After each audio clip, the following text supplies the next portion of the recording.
What's up, guys? So in today's video, I'm going to be talking about one of my favorite species out of all the reptiles. So this right here is what's called a green keeled bellied lizard, and scientifically known as Gastrophilus prasinus.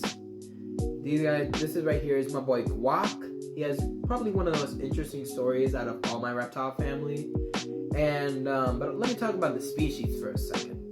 So Gastrophilus prasinus, the green keeled bellied lizard, they get their name from, if you get a good look at his belly, if he lets us, you should probably get it on Google. They have the ridges on each of their scales that give them that keeled texture. And that's how they got their name, and also the color, green. But they come in a teal color, which is absolutely gorgeous. If you ever get a good look at his face, if he wants to focus. Wants to focus, you can see he has teal lips, and I find that really stinking cool. He also has purple legs. I like the color purple, so that's also really cool. And so the reason they're in the pet trade, green keeled bellied lizards, even though they're not that common, they got the nickname poor man's tree monitor because of the way they act and hunt their food. So they're mainly eating insects and other small invertebrates, but when they hunt, they hunt.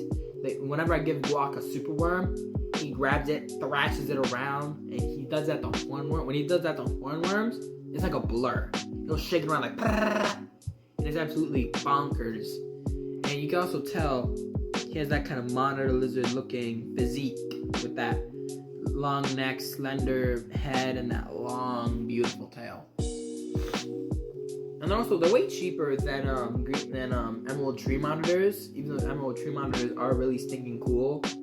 These guys, they're way easier to work with. And so yeah, they're mainly eating insects, and their enclosure size, which is what Guac right here, he's living in a 18-inch long, 18-inch wide, and 2-foot tall enclosure. But like, if you wanted to put him, get a trio of green keeled bellied lizards, being 1 male and 2 females, which I might do in the future for Guac, I'm gonna get him a 3-foot long, 18-inch wide, and 3-foot tall enclosure. Basically, my ball python Lumi's enclosure, but another one stacked on top of it, and completely bioactive, which is my dream. My goal is to give all my reptiles that need it bioactive enclosures. And so, but back to Guac. So Guac is an individual.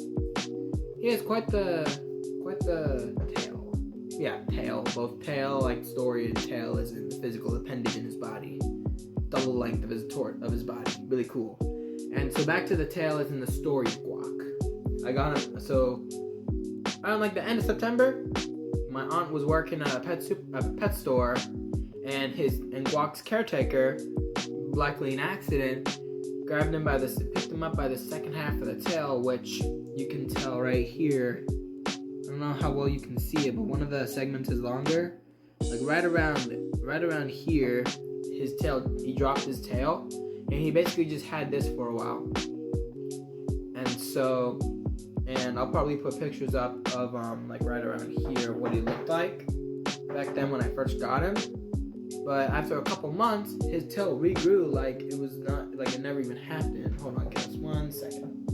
And so Guacs are really cool species because, yeah, they regrow their tails. They are really food motivated. And he also, a while ago, he had some tail rot. You could tell that part of his tail bulges, and it's like a new segment. That's where the tail rot was, and it was my own fault for not noticing it soon enough. But I treated it with, I think it was betadine or iodine, and you can tell he regrew it right away like it was absolutely nothing. And see, he's still really stinking. He's not really interactive. He's definitely more of a display animal than any other of my other reptiles, other than my bell chameleon, which I'll show in another video. But see, once he knows he's not gonna be in any sort of danger, he chills out a bit. But I could never pick him up like how I pick up a bearded dragon or a leopard gecko. And another interesting fact, which I'll put a picture up, when green keeled bellied lizards feel threatened, they'll actually stick their tongue out, and it's like a bright red tongue. Like you see it right around here.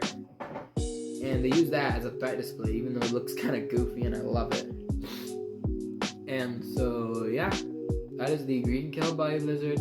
If you want me to talk about any other species of reptile, then you just leave it down in the comments. You can follow for more reptile content, and I will see you in the next one.